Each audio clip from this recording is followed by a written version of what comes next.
I hear a lot about mental health these days. I don't know what these days are. I don't know when these days are. But these days, any day that you're listening or watching this, mental health comes up a lot right now. And it's like you hear about actors and musicians and athletes taking mental health breaks, and you got to put yourself first. And I don't disagree with any of that. But in preparing for this podcast, something that struck me was that it's separated at all. Because I know there's some young people in here who don't pay for health insurance, or what, maybe you don't have health insurance for whatever reason. But one of the things that struck me when I started paying for my own health insurance when I turned, was it 26, that it's separate. Like, mental health services aren't included in your health insurance necessarily. And I think it's funny how it's separated even in its own term, mental health, because in my experience, how I'm feeling mentally directly coincides with how I'm feeling physically. Like, I've never really felt great physically. Well, that's a whole nother topic. But I've when I'm feeling good for me physically, it's always when I'm feeling happy mentally.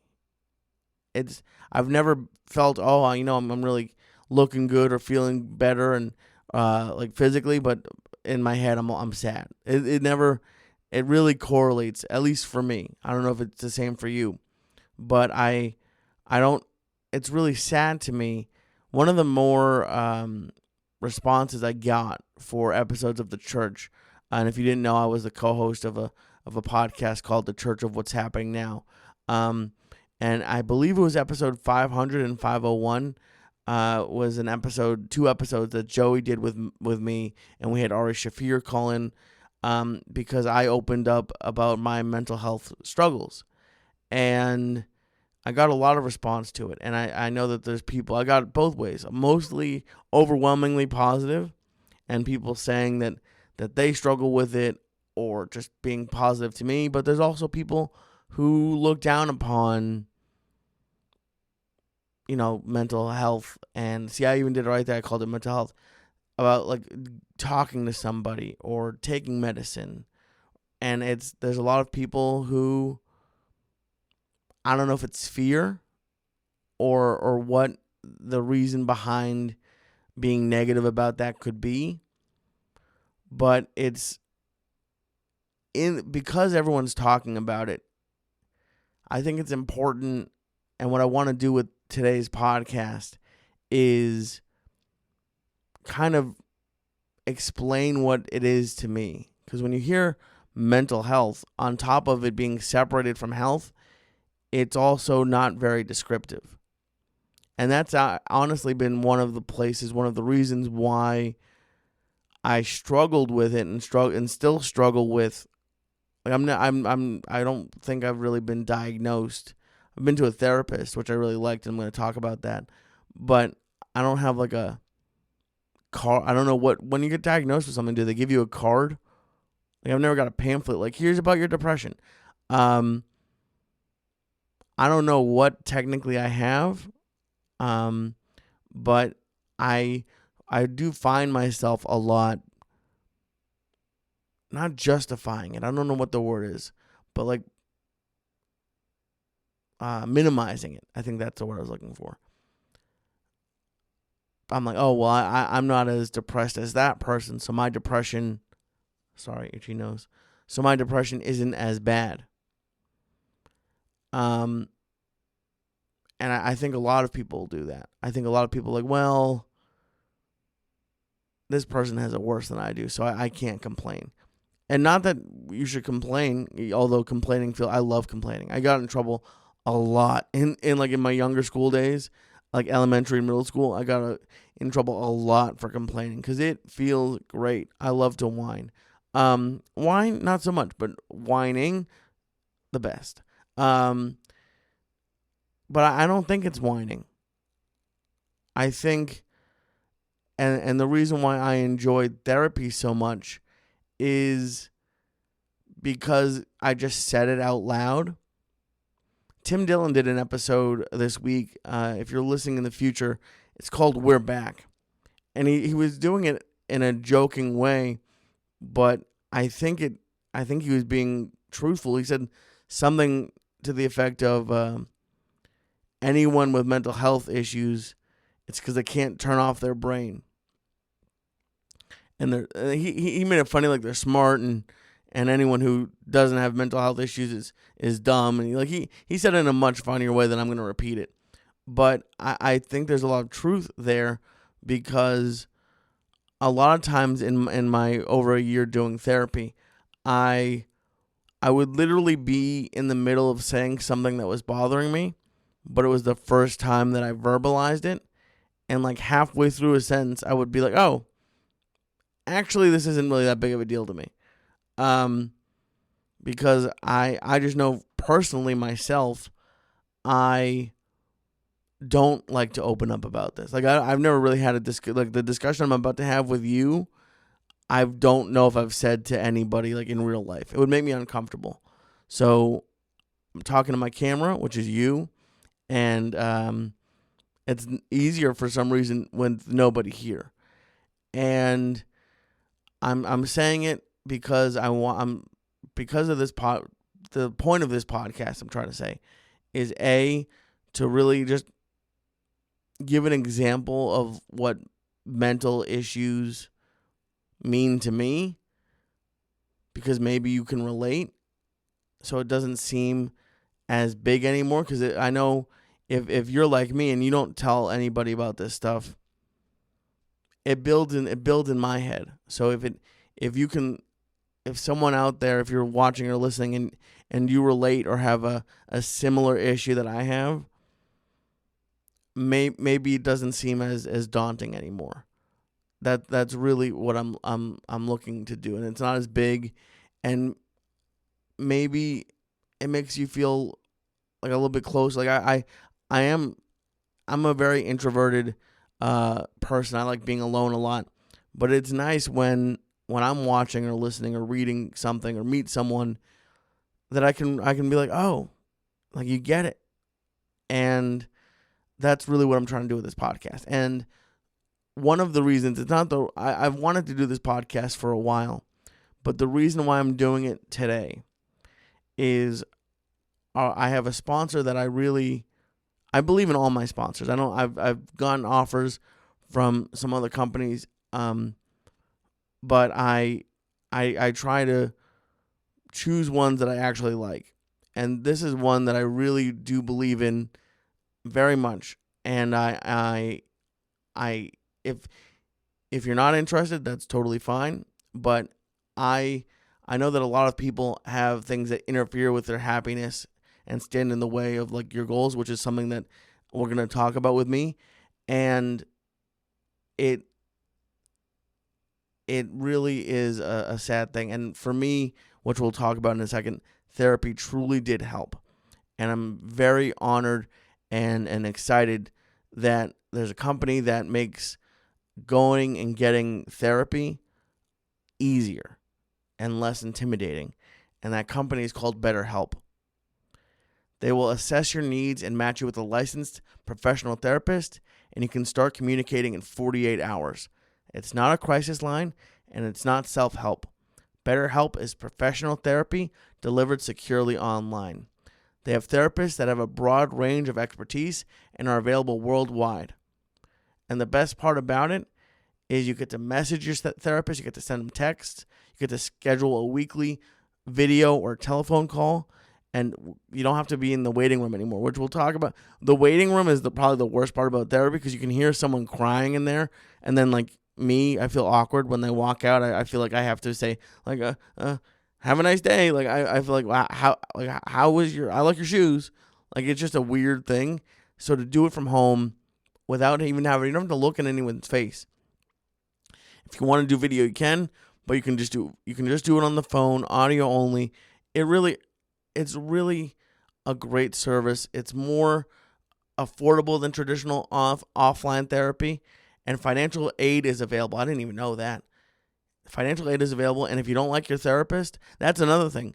I only went to one therapist ever, and I liked her, but it's kind of intimidating. Like, oh, I got to go find them. Do they take this? I like that they have free change. You can change your therapist at any time. It really is great. So visit betterhelp.com/reviews, and you can read any testimonials you want. But I am so happy that BetterHelp has a special offer for What Was I Thinking listeners. Visit betterhelp.com/Lee for 10% off of your first month. That's BetterHelp, HELP.com/Lee for 10% off of your first month. BetterHelp.com/Lee. Sign up for BetterHelp to start living a better, happier life today. Okay. So, I have a lot of issues. Really, I do. But, and this is one thing I wanted to make clear at the beginning, too.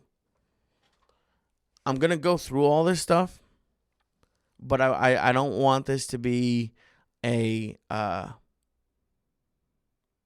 sad, like, I'm actually, spoiler alert for the end of the episode, I'm going to talk about how things are better for me now. I really am I'm not in a, there's no perfect, which is an annoying thing about life. Really is, like, with all the movies and TV and books you read as a young kid, you're like, there's a perfect life out there. And when I'm just now, unfortunately, figuring out, because I'm such a naive, gullible person, that's mainly, is like, there's no perfect, like, nothing's ever going to be perfect. But I am feeling so much better now, so much happier, and I'm just, because I'm feeling great, I can, like, separate a little bit from how I used to feel and still feel sometimes, but I don't want anyone to be like listening to this and then they get more sadder. I'm trying to really, just shine a light on it, but I am feeling actually pretty great. But one thing that I deal with, and I still deal with all this stuff today, is anxiety. And when I spoke about it earlier when I said the word tummy by accident, I am anxious a lot. That's probably the most thing that I am, is anxious. And I'm anxious about everything. I get anxious. Like, for example, I'm flying this week, and I found out that the airline I'm taking, American, has been canceling flights. So now I'm just nervous about a flight a week away is going to get canceled. And one of the things that I'm most anxious about is other people's views and opinions about me. Like, not necessarily people I don't know. Although, we'll be honest, I know people don't like talking about it, and you're not supposed to read comments or anything like that. And I don't like even talking about this, but if I don't know you personally, it's not as much of an issue to me. It still does hurt, but for some reason, anytime I am at all dealing with someone that I know personally, I almost always, my baseline is they hate me and I did something wrong and they're mad at me. Almost always. And like this is something that I don't know if anyone else around my age deals with, but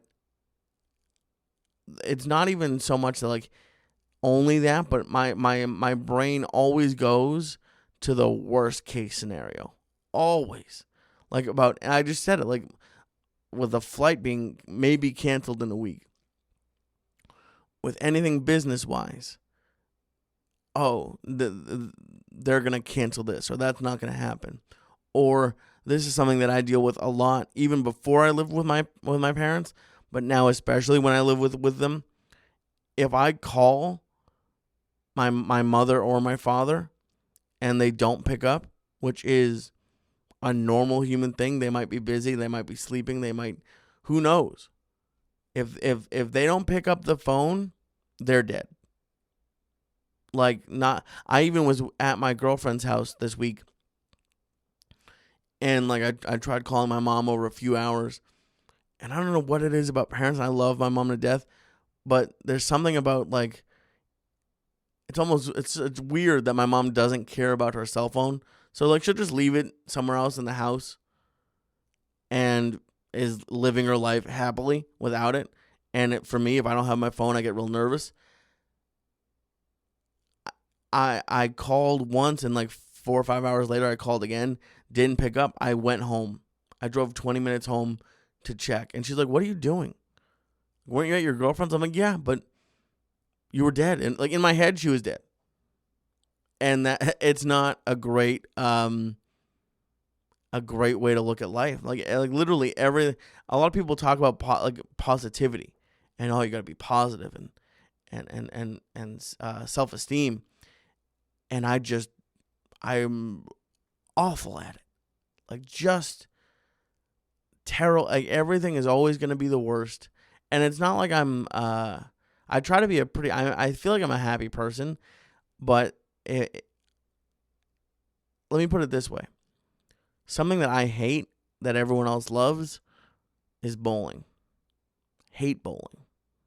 If you want me to go bowling, I would rather sit in a chair in a waiting room at the DMV for the whole day than go bowling. And I think the reason behind it, and it relates to why I always think things are going to go wrong, is I'm happiest when things are easy. When things go well immediately, when it's not like you don't have to work too hard. And with the reason why I dislike bowling is I am awful at it. Just like a newborn baby is a better bowler than I am. And a baby can't pick up a bowling ball. Well, they're not going to miss as much as I am, or at least you would expect the baby to miss. I am the worst. So when things, because it's not something I'm naturally good at, I dislike it because I get very negative about it. So when it comes to people being mad at me or that they don't like me or anything like that, like, another thing, when I first started dating someone, like for the first couple weeks ish, to be honest with you, I was lowballing it. I've been dating someone for a month. She didn't respond to a text, I think last night, immediately. And I was like, oh, well, time to download Hinge again. I didn't do it. I know she's watching. I promise you I didn't do it. But it's how my brain works. And then the weird thing is I don't necessarily, something I don't do a good enough job of is realizing how my actions could affect people who have similar issues to me. Because sometimes I'm busy throughout the day and I don't respond to a text. I'm like, oh, I'll just get back to it. And they could be sitting there like, Lee hates me. Lee's dead. I don't know which one is worse, but probably the dead, I would hope. But it's my brain just, for whatever reason, immediately goes to worst case scenario. It's not good. And the thing that a lot of people tell me that I'm nice, and I think I'm an average nice person. I've been mean to people throughout my life, and I'm sure there's plenty of people who don't like me, for various reasons. But something that, like, when I was getting this podcast ready, that I was thinking about was, like, why am I nice? And I don't think it's fake. I try not to be, like, I'm not nice to your face and I'm like, fuck you, bitch. I sometimes think it, depending. But I think a big reason of why I'm nice is because I'm trying to, like, actively, like, okay, well, you can't not like me. and be mad at me if I say nice things to you. Like, even people who are mean to me, I try to be nice to them. And I'm like, well, you can't be angry at me if I just always treat you nicely. So I mean, maybe that is fake. I guess that is. Wow. See, like, this is what I'm talking about, guys. This is stuff I've never said before. And even if you like, therapy might not be for you, that's totally fine. But maybe do this. Maybe just sit down and like talk. Like, there's a lot of people talk about microdosing or psychedelics for therapy. I have no experience with that, and I'm not advocating it at all. Frankly, psychedelics were my least favorite form of fun that I've had in my life. I don't hate them, and I've had fun doing them, but I know that I think maybe what it is, the reason why some people like psychedelics for mental health, and like Gary Goldman did a whole special about his mental health psychedelic. I don't know. I think it was ketamine. Is that a psychedelic? I don't really know anything. But I know it works for some people, so I'm not discounting it. But I also don't want a 16-year-old or even a 25-year-old or a 40-year-old going like, well, Lee said to take mushrooms.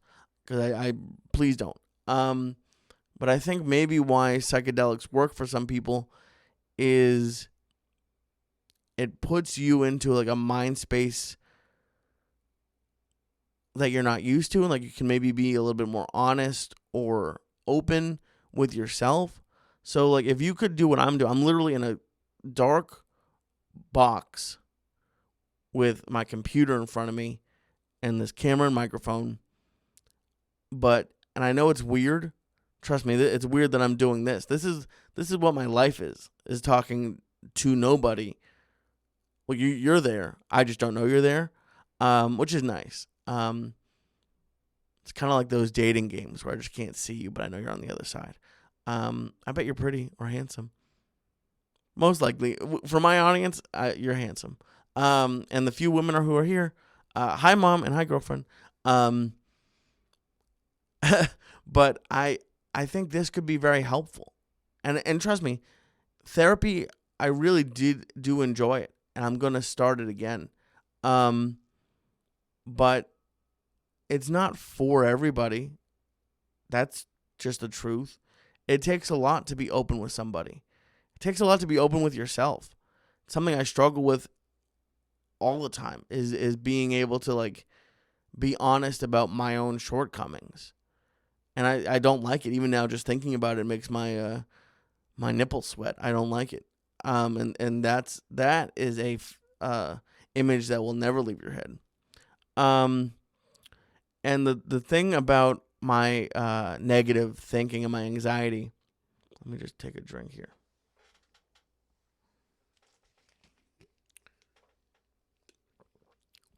The thing about it is, the thing that makes it worse for me is I get obsessive about it. So like, I would hope you have, if you've had sex, I hope you've had an STD test. This episode is brought to you by herpes.com. Get your herpes checked. But that's a very relatable experience, I think.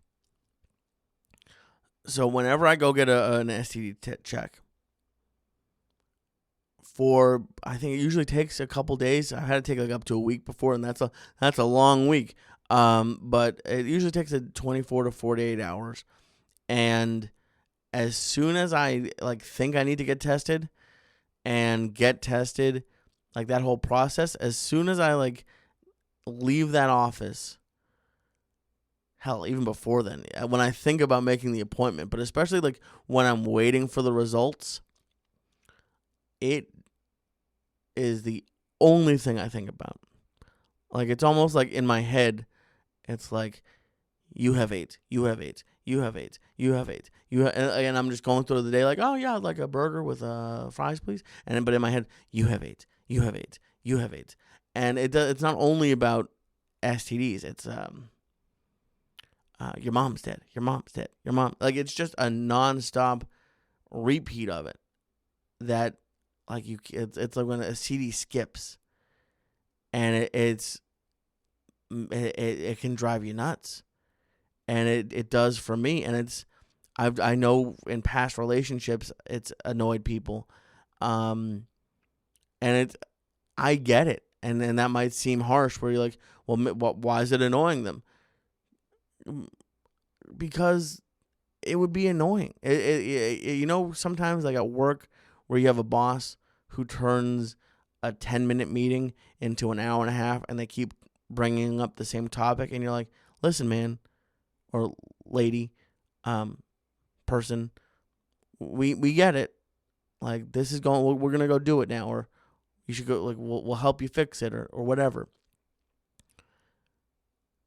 To have someone repeating something like that, I understand could be very annoying. It's like, have you ever had a friend who breaks up with the same person over and over again, but keeps going back, and then after like the fourth time they go back, they're like, do I really have to sit through like an hour of you crying again in 2 weeks? Because I have shit to do too. So I get why it's annoying, and I wish I could stop it. I don't know how to, really. That's honestly, now that I even say that, that's something that my therapist and I never talked about. Is really like how to stop these things. I guess we did a little bit, where it's like you kind of really like have to like talk it out and realize like the worst case scenario probably isn't going to happen, or like they have no reason to be mad at you. But the problem is when I would go through and go through these like negative, anxious times, it's kind of hard to pull myself out of it and look at it from that point of view. It really is. And then like with the anxiety, talking about like how like I feel like I just feel, trying to describe how to. It's like a mixture of hungry, but like not like, oh, I want to eat. It's just like the pain. Like when you're really hungry, it's like a mixture of pain, and then like you're going on a roller coaster and you're a little bit queasy. It's just like I've heard the term pit in your stomach, and I guess that's really the only way to describe it. It's just when I'm feeling anxious or depressed, it just, for whatever reason, I can feel it in my stomach, and it's not good. I wish I knew how to, like, and like I said, I'm honestly having a pretty good 3 months. I don't know. Not that anything was really terrible before, but I've been pretty happy recently. And we're going to talk more about that at the end. But I say that to say, because the next one people talk about is depression. And depression is a weird topic, because a lot of people just like I'm self-diagnosed. I don't know if I have depression. I know that I get down. And see, I literally just did what I talked about at the beginning of the podcast right there, where I'm like, well, I don't know if what I have is depression. Well, yeah, maybe I'm not the most depressed person out there, but why am I being like, well, no, I'm not depressed? Maybe I am. Who knows? Or maybe I have it, but yeah, that's weird. I'm annoyed that I did that. But for when I say the word depression, what that means to me is I get negative, and I get negative about literally everything. Like I said earlier, where it's everything is always the worst case scenario. That plays into it. So it's also like, this person's the worst. This place is someone wrote a comment. I did a video that I took down pretty quickly. I do reaction videos, and I did one about kind of this, about Simone Biles with the gymnastics and the Olympics. If you're listening to this in the future, no, you don't care anymore. But she pulled out because of mental health, and for some reason became a big topic. But I put the video up and I tried to come up with like a funny title. It had really nothing to do with the video, but I thought it was a good title, and it turned out it wasn't. But a comment that I got was like that I'm a negative person. I'm always like I don't like certain things, and it's true. That's partially why I took it down. I try not to be negative. I'm always very jealous of people who, there's always someone who, like, if they as soon as they walk into any room, they can go talk to people. They everyone's always excited to see them, and I haven't had that experience. I'm very nervous about meeting people and about interacting, but I also, when I talk about being negative about everything, the thing that I don't think people really understand is, and I don't know if this is the same for everybody who deals with negativity, I'm the most negative about myself. Like, yeah, if I talk about things I don't like in other people or in other things, that's like a drop in the bucket of how I feel sometimes. Like I said, right now I'm actually kind of happy. But when I'm in those dark periods, it's mostly directed inward, which is I've always had a problem with like any sort of work or anything I do. I don't really like it. I don't really think it's as good as other people do. That relates in comedy. Some people will say, "Oh, you had a great set," and like I don't think so. Or podcasts or videos or even projects work-wise. And like when I was a TV editor, or even before that in college when I was learning to become an editor, I would look at everyone else's projects and be like, "Oh, well, theirs is so much better than mine." Even if I got a better grade than they did, or I got some pretty cool jobs editing that they might not have. Who knows? Maybe they didn't want them. But I'm always very quick to diminish anything that I do. And another aspect of that is that if I, like, let's say I'm doing something, like right now, I'm, trying to be an entrepreneur and working on a few different things. But in the past, like, even with the podcast I used to try to start, if I hit a roadblock, if things, like I said, with the bowling, if things don't come naturally or easy, I tend to get negative about it. And like, even more than negative, like if I hit a roadblock, I quit. Some people don't like quitting. I love quitting. And I shouldn't. Sometimes you should. So, you need to know when to give up on certain things or people in your life. But there's also another thing I'm very jealous of with how people are, is how persistent certain people can be. Like a lot of times with LA, like I used to joke in LA, like, "Oh, if you're here for 4 years and you don't have a job in the field, you should have to leave." It's a stupid joke I would make even before comedy. But like when I was upset in traffic, I'd be like, "Why are all these people here?" But as weird as it sounds, the fact that those people, or anybody who maybe things aren't going great for, are willing to stick with it is amazing. It's very impressive, and it's something that I don't really have. I tend to stick with things when it's going well, which is why this relates to what I'm going to talk about in a little bit, or the next point I'm going to make. But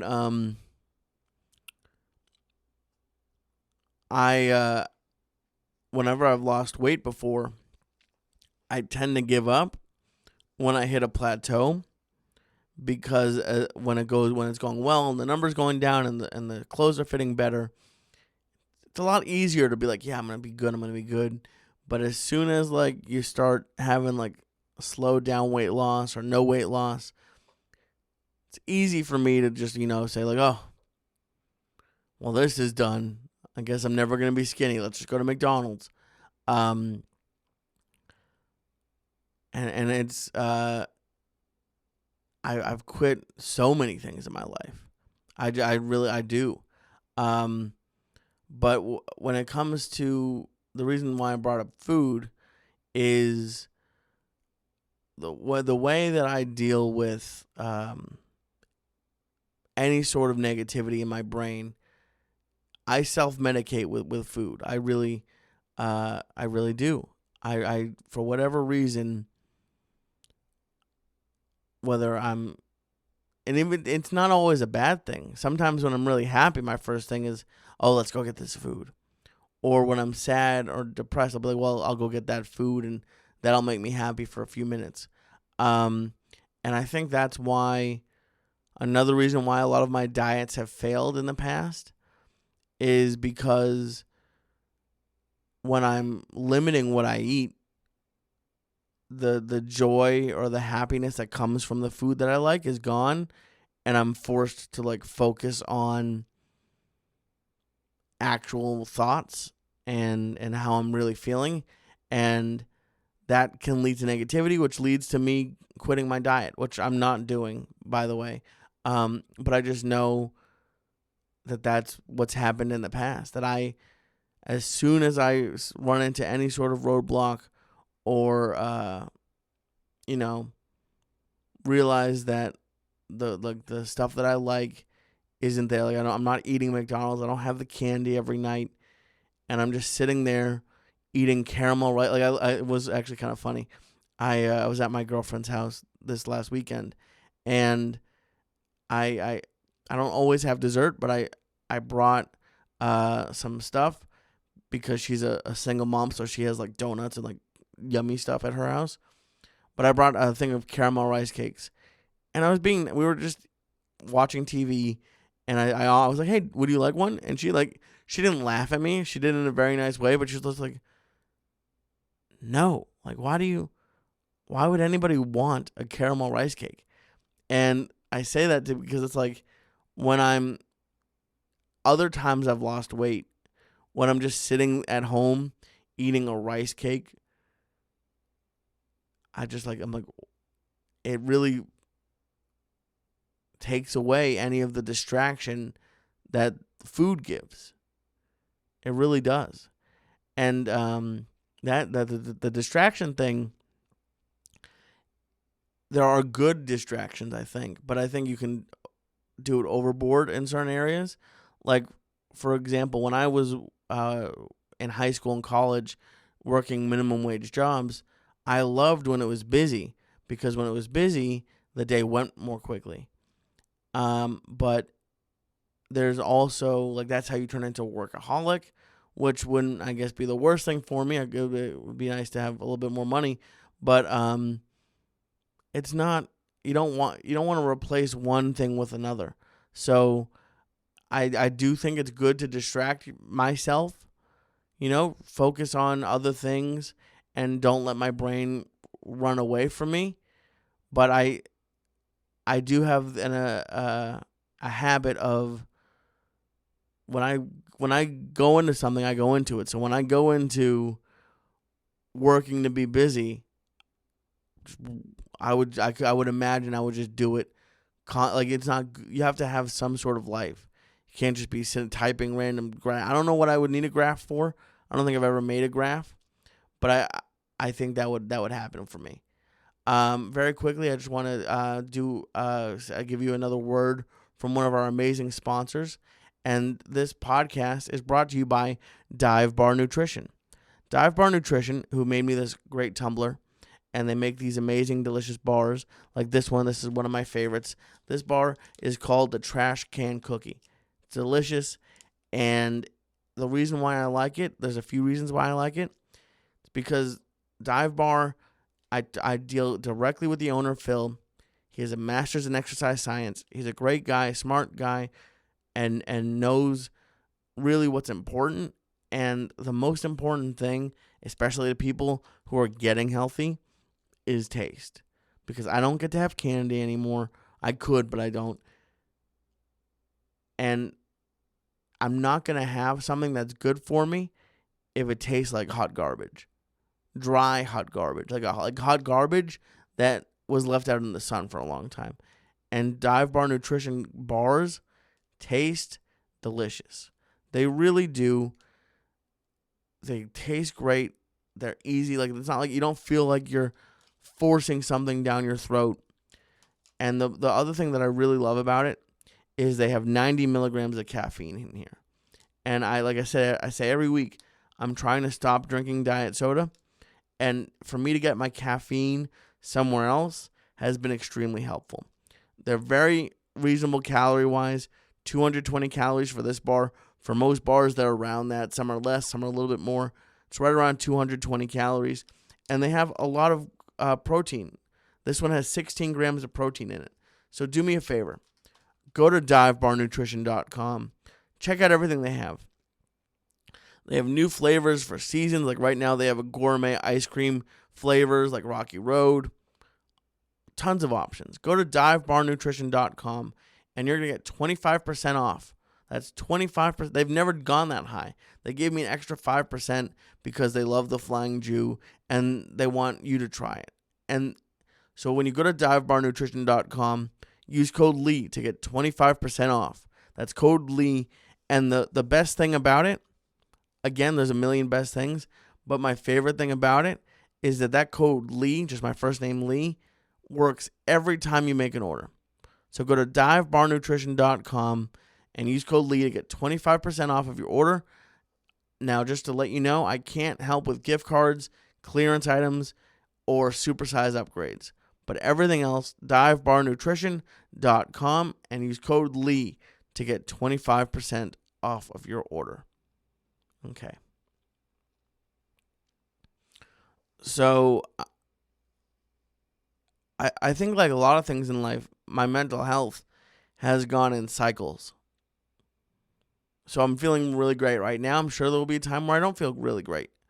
But something that now that I know like the signs and what happens to me, one of the things that I'm going to try to avoid is, like I was saying before we talked about Dive Bar, something that I do a lot is give up, and I gave up kind of on I did physically on like my physical health.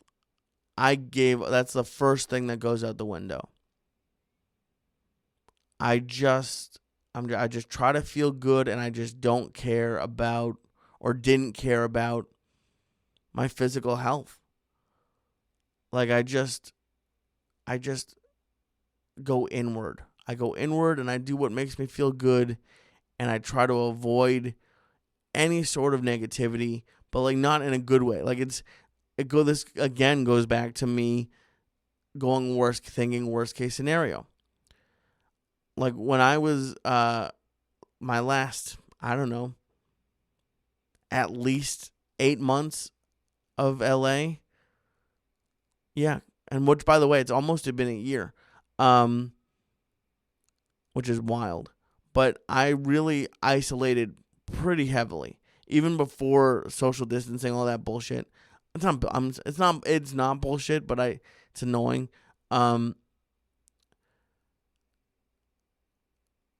I just would isolate. There's no better way to put it.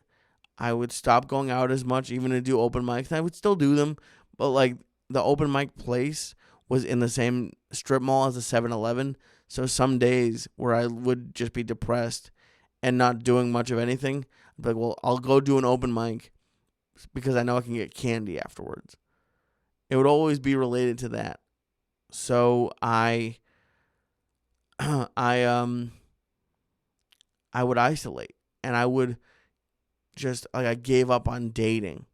Like when I say isolate, like I mean isolate. Like don't see anybody other than doing the podcast. I'm sure I didn't leave my house that much. I it got to the point where, because dating apps for guys like me can be rough. Like I don't have them on my phone anymore, but when I did, it wasn't like I was turning away lots of matches. But I would at least try it. When I was really depressed, when I got up over 330 pounds, I just didn't even consider it. It wasn't like, oh, no girls want me, so like I have proof. It's like I pre-assume and I know that girls aren't gonna want me, so I just didn't do any of that. I would really, when I say isolate, and I mean alone, that's where like I was saying earlier, if you could do what I'm doing right now and just talk with yourself, it helps. Because when I would isolate, like it's almost like I was having a like, you know, the angel and the devil. It was two devils, and they're like, "Isn't he the worst?" And the other one's like, "I know, right?" Like I'm not great at improv. So by isolating myself and being negative and being upset,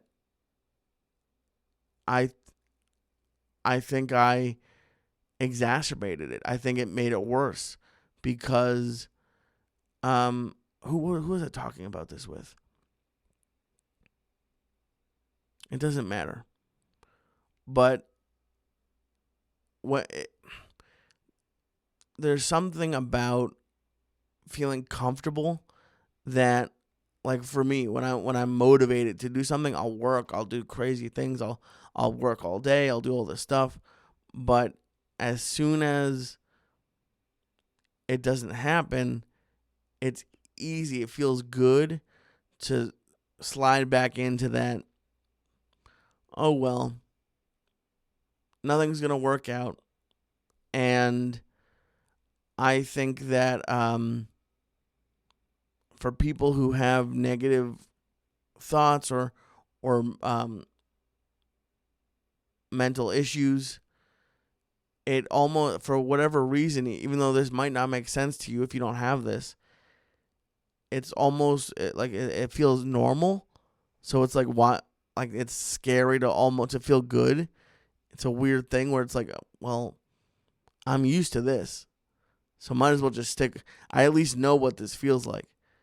And the idea of being happy is so foreign. It's like a different language. It's like, that's never going to happen. I don't even know what that is. So I just know that I would just get in my own head and think about the same thing. And I wasn't suicidal. And like even in my depression, I would get negative about that, which is so funny. Well, sad, but funny. I would like get down on myself, like, you wouldn't have the balls to kill yourself. Like, isn't that kind of a good thing? I do think that talking about how I self-medicate with food, I think you could argue that gaining, I don't know, from my lowest 109 pounds over the course of 3 years, I would guess. Yeah. Wow. I think over like 3 to 3.5 years, that's like 30 something pounds a year. That's crazy. Yeah, what is that? 2 pounds a month? No, more than that. Almost 3 pounds a month. And I just, I think that gaining that much weight and getting that unhealthy, or drinking too much if that's your thing, or smoking too much, or heroin, or whatever, is a form of not like trying to actively kill yourself, but like, we're just going to have fun until this ends, and hopefully the sooner the better. I do think that I should have point.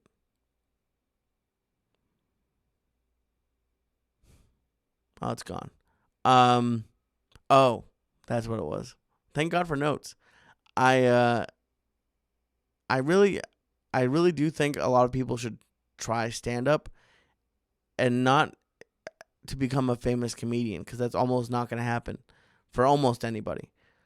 But one thing that's helped me with all of this is joking about it, and then treating life like I'm on stage, and like faking confidence legitimately really helps. But this is the darkest joke that I have. And it came from a real place.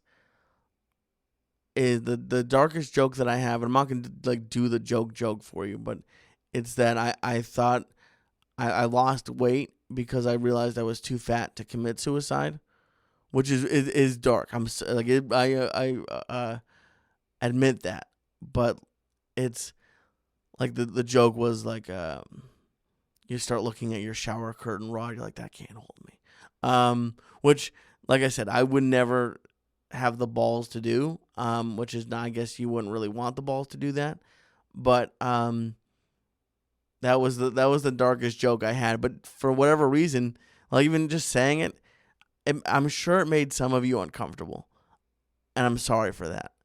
But for me, it made me laugh, because it's a fucked up thing to think, but it's like an actual thought I had. I'm like, God, I don't think I could hang myself there. But I really do think that finding ways to like trick yourself into being happy is worth it. I really do. And I think that because I think it's something that is going to be something that I deal with forever. Like I said, I don't think there's such a thing as a perfect life. But I'm learning through therapy and just getting older, I guess. And I know I'm not old. I was telling someone this the other night. I know that I'm not old, but it used to bug the shit out of me. When I first moved to LA, I was 22. Yes. God damn it. That's old. Or young. But I was 22, and people would tell me, oh, no, yeah. People would tell me, like, oh, you're so young. And in my head, I was like, well, I'm out of college. I'm living by myself. I have a job. What do you mean I'm young? So I know that there's going to be people out there who are in their 40s or older who, like, when I say that I'm 33, and I know there's other people when I say that, like, you're only 33? I know. How do you think I feel? But I know that 33 isn't old, but I do feel like I'm finally starting to realize things like that I'm sure most of you figured out at 24. But I'm learning how to deal with my mental shortcomings. And I don't even know if they are shortcomings, because I think everyone deals with this stuff. And I think maybe a lot of people are just faking it, which is great. It's not great that you feel that way, but I honestly do think it helps. And I, like, that's what I'm going to talk about in this last section, is how I feel better now, why I feel better now, and like what I did to do that. Very quickly, I do want to give a shout out to our sponsor, Manscaped. Gotta love Manscaped. Attention listeners from across the galaxy, from Australia to Houston. Do we have a pube problem? Dun dun dun. Yes, we do. I do. I have hair everywhere except for the top of my head. I have it on my knees. I have it on my toes. If anyone needs Manscaped, it's me. Our friends at Manscaped have cleared you for takeoff with their 4th generation and brand new Lawnmower 4.0. Get the 2.0, 3.0, and the original. You did your job, but get out of here. The 4.0 is here. Kick your pubes to the next planet with the Performance Package 4.0. The orbit in your pants will feel like you're in zero gravity when you use the best tools for the job from the leaders in male grooming. Join the 2 million men worldwide that trust Manscaped and get your rocket ready for takeoff by going to manscaped.com for 20% off plus free shipping with code Syatt, Syatt. That's what you mean to me with Manscaped. Manscaped. Go to manscaped.com. They have a bunch of great products. I already told you about the Lawnmower 4.0. I really like the Crop Reviver. It's a spray with aloe in it. It makes your balls feel like they got a minty, fresh, new smell to them. They're great. It's amazing. They're small. They have the crop wipes. They have a ton of great products. Do me a favor. Whether you're getting the Performance Package 4.0 or just you want to look at individual products, do me a favor. Go to manscaped.com. That's manscaped.com. And you're going to get 20% off plus free shipping when you use code Syatt. That's Syatt.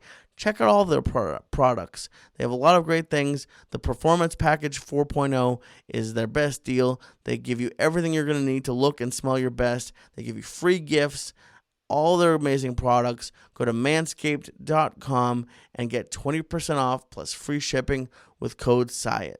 That's 20% off plus free shipping with code Syatt at manscaped.com for a clean Trinity and beyond. Your Spaceballs and me, Lee Syatt, the host of What Was I Thinking, will thank you. So, what did I do to feel better now? Because when I got back, it's weird. This is coming out August 9th, I think. Yes, August 9th. You know what day it is. I left LA, I think the 21st of August, 2020. And so it's been almost a year. I went to Milwaukee for 2 months. And then I that was like I was really busy. I was working the whole time. But then I drove back and I was at my mom's place. And then I was at my dad's place. But there was like a realization for a month or so, maybe 2, that I was just like realizing where I was in a weird way. And I wasn't happy about it. I hadn't started losing weight yet. And I was 32 and living at home. And that's not where I wanted my life to be.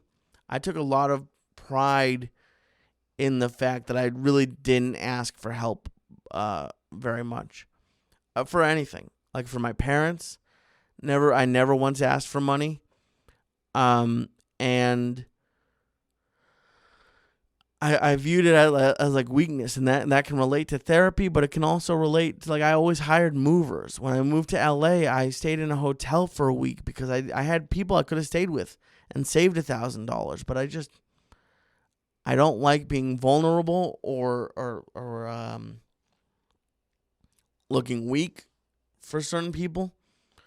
So asking for help was always something that I just refused to do.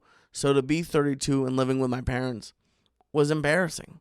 Still don't love it, and by the end of this year I'll be back somewhere. I could still be in this area, but I'm gonna get my own place. But there's 2 things. One thing that I did is I asked for help. And I don't say this as an ad, but I want to thank them publicly. The way I lost this weight is I'm counting calories and all that. But the reason why I've been successful is because of the people who are on my Patreon. There's a lot of people who are on there who were very kind to me, but the people that I'm thinking of right now, I thank everyone who's on there. However, there's a group of 10 to 20 of you who are very active on there with me. and join me. We do 4 workouts a week on Zoom. They most of the time are just getting stoned and giggling with me, but I asked for their help. I asked for their help and so much more than the financial aspect of it.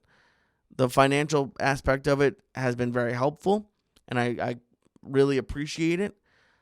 But just the fact that like I can try, 4 to 5 days a week, I put up a Zoom link, and I know for a fact that at least one person is going to jump in and chat with me while I'm working out. And it completely changed my life.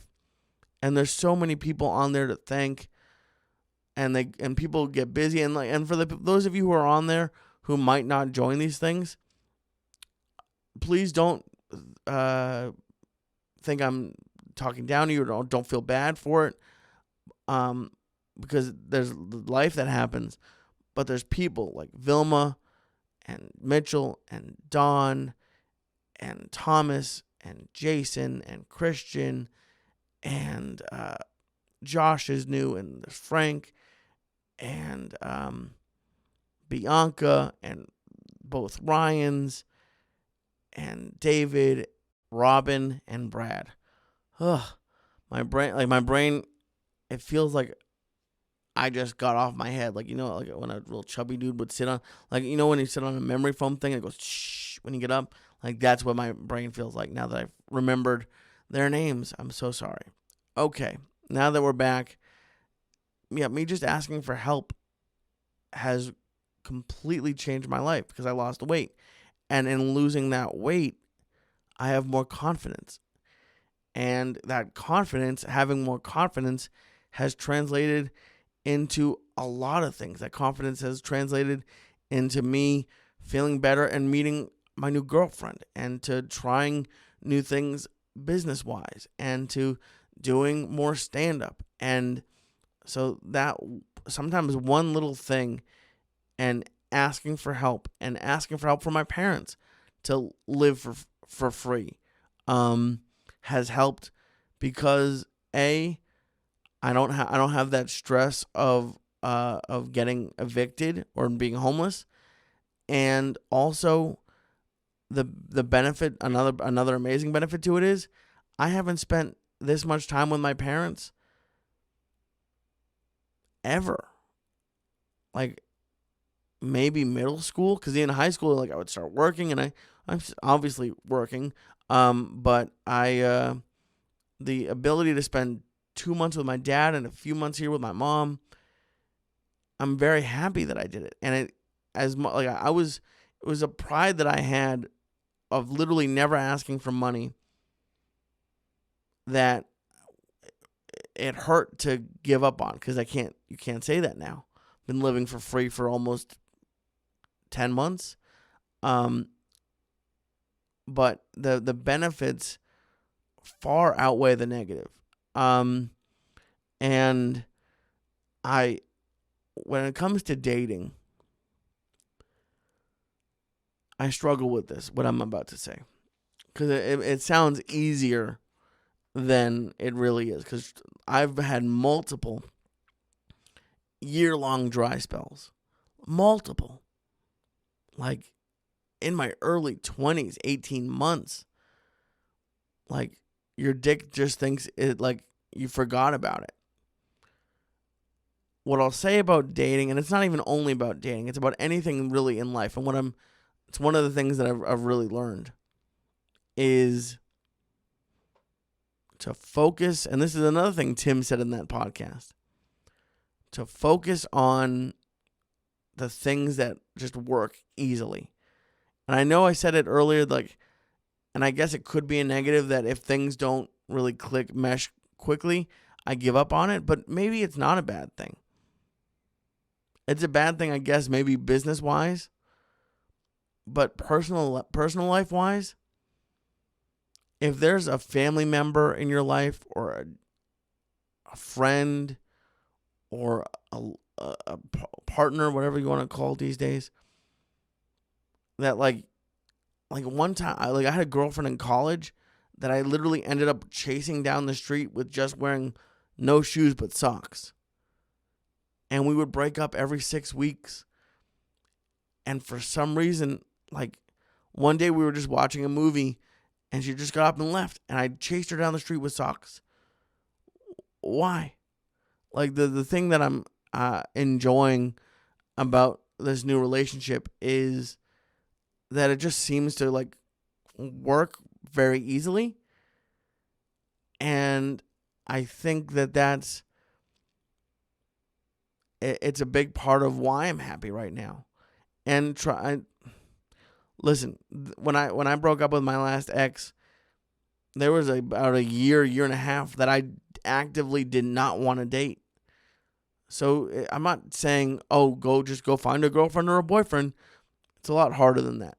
But if you can find somebody, a friend, an online friend, a barista who's nice to you, if you cannot be fully, like, if you can be alone with somebody else, and that's why, like, I think online friends are great. Again, going back to the Patreon people. I have never met any of them in person. But if you can have an online, like a video game friend, fucking, a pen pal, whatever. Prisoners need some people to write to.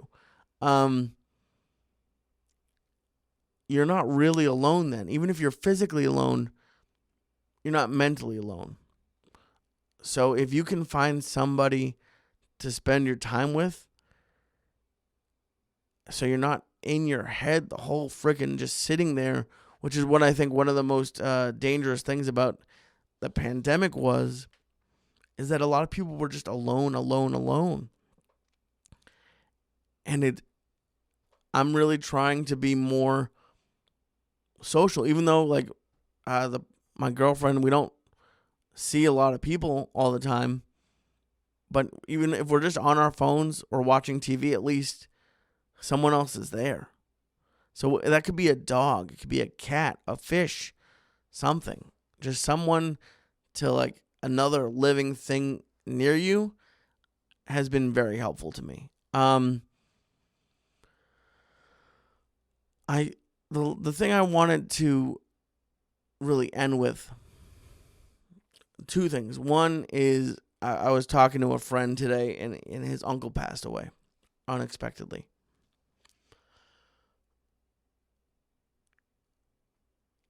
I think the overall theme of this, or of my mental issues,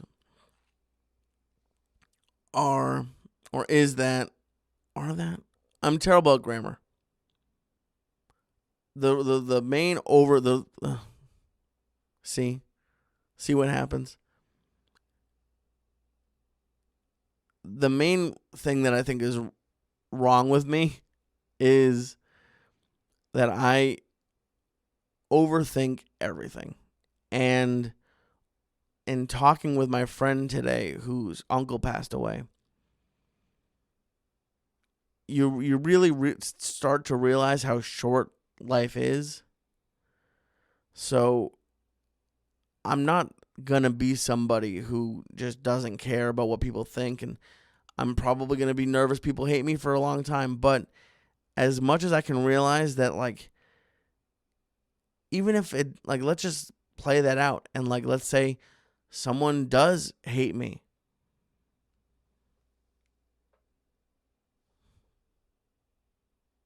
For those listening, I just shrugged.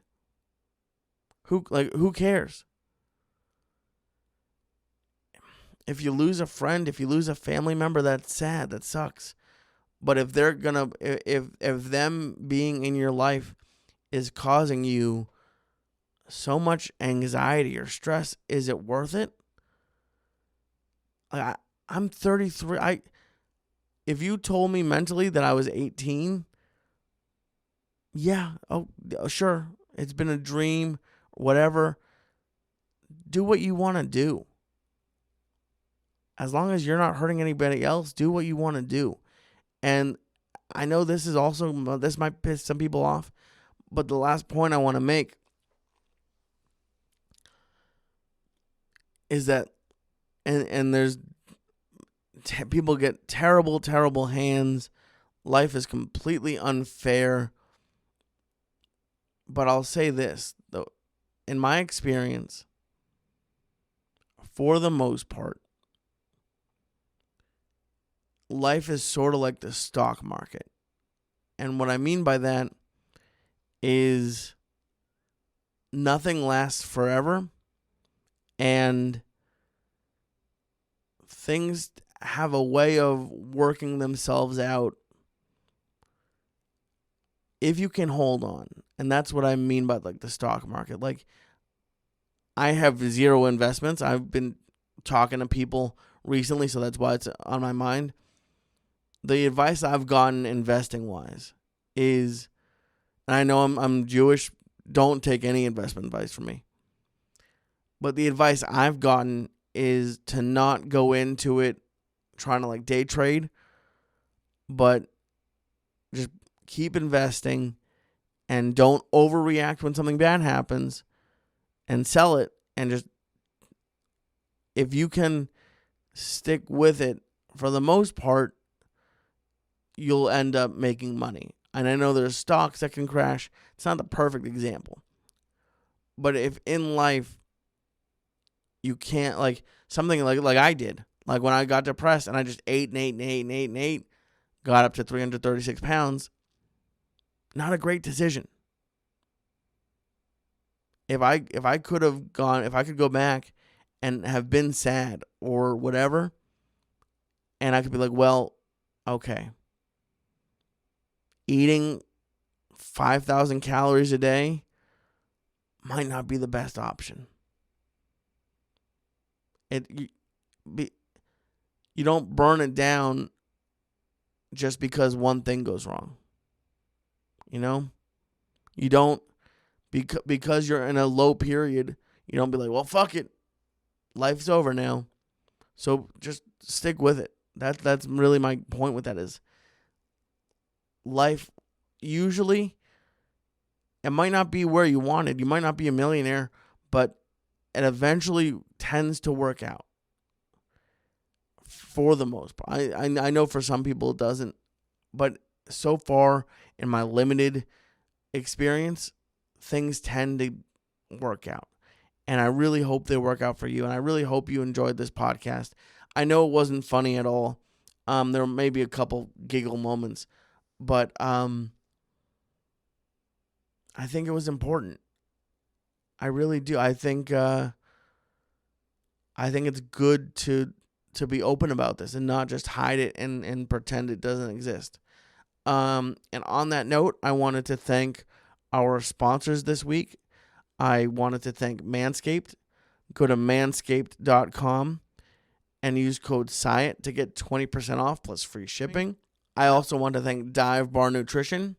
Go to divebarnutrition.com and use code Lee to get 25% off of every order. That's right, divebarnutrition.com for all their caffeinated protein bars made in America. Divebarnutrition.com, code Lee. And I also want to thank our sponsor for today, BetterHelp. Go to betterhelp.com and sign up today to get personalized virtual therapy with a licensed professional therapist. And BetterHelp is offering all of our listeners 10% off of your first month when you go to betterhelp.com/Lee. That's betterhelp.com/Lee. Thank you so much for watching and listening, and I'll be back next week with a new What Was I Thinking?